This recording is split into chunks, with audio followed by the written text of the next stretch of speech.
Hey, what's going on, everybody? It's been a minute again since we've done an update on the truck, but slowly making some progress here. I know a lot of the time has been spent on this bed, the fab work for that, but it's coming along quite nicely. Let me get the camera flipped around and we'll go over a few things of what I've done since the last video. All right, so the major thing actually was not on the bed like I just said, but up front here. Oh, sorry. Got a stogie going on this Sunday. But what happened was we got my Choppin block upper control arms, or upper and lower control arms up front installed. What these did was move the center line or the wheelbase forward an inch and in an inch. So I got them installed. And right now, the truck lays the front cross member hard. No doubt about it. On a hill, you lay the cross member down, or lay it down, it doesn't want to roll. So it's laying hard on that front cross member. So with that being said, I'm still about, with the back and front aired out, I'm still about an inch to an inch and a half maybe higher in the front. But I think I'm either going to put bump stops, or when I get my airlift system, just not air out the back the whole way. And honestly, it's not much. It still is, it still looks right. So that was the big thing. I've ended up ordering it with the ball joints for this truck. And for whatever reason, they may or may not have been the correct ones sent to me in the trailing arms already installed, but they did not fit my CPP drop spindles. So I ended up, the uppers are bolt in. The lowers, I had to take the trailing arms, or I keep saying trailing arms, control arms, the lower control arms back off. After they were back off, I had to press out the old ones in my press back there, and had to press new ones in.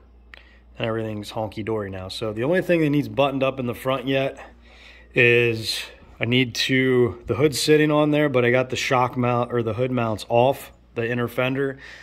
I got to put my switch suspension hood hinges on the firewall, and I have to relocate my upper shock mount on the front, and then the front should be good.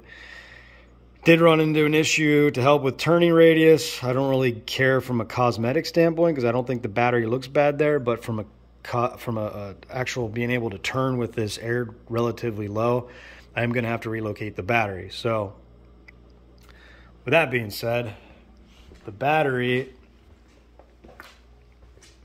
is going to be, I think right back here. I think we're going to set the battery right in there.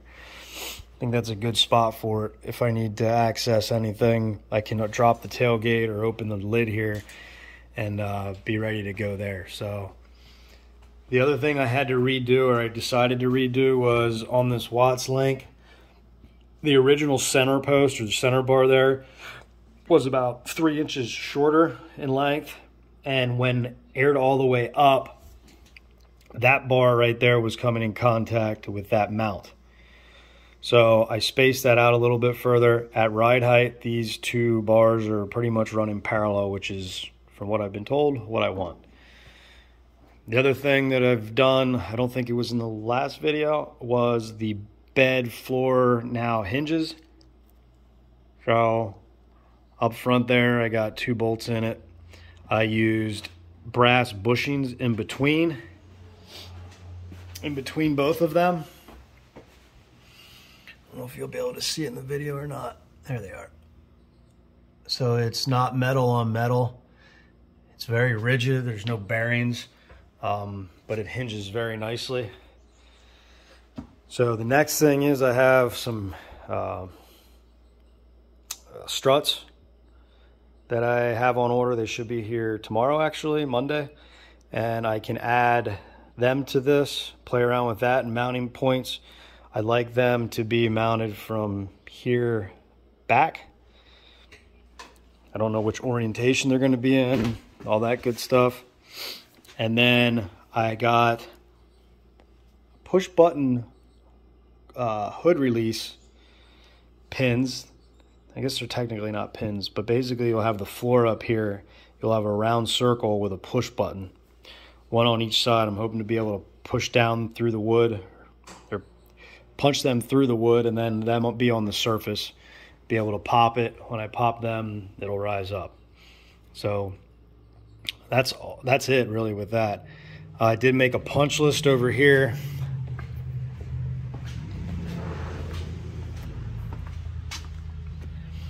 Did adjust that.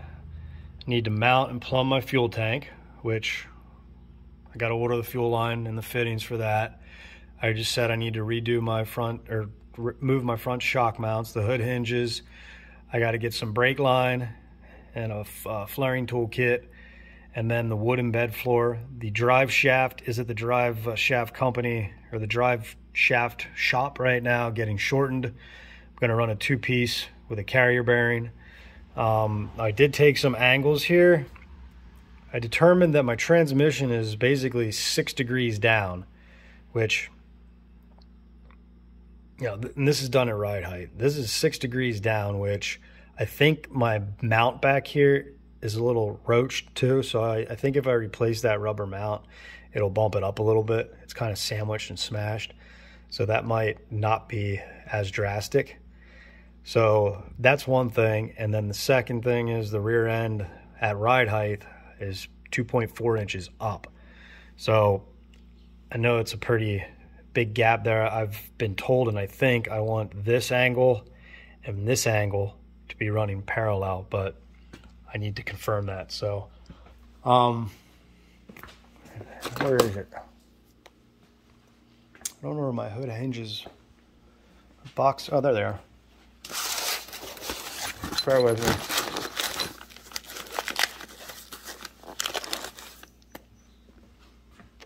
So these guys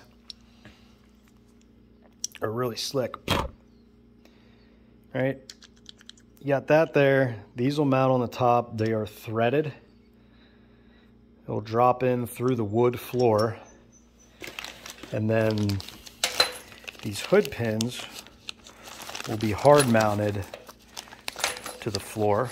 Okay, I'm gonna flip this over just to show you guys how they work. But as it closes, that'll lock in there. Okay, and then if I want to release them, I'll simply push down on that button and it ejects them. So all in all, once again, we're getting there. Playing around with paint colors, literally rattle can to see what I like. I am a sucker for dark colors, blacks, dark reds. But with black wheels, I thought maybe that green would look pretty cool too. So anyway, we'll keep you updated as we go here.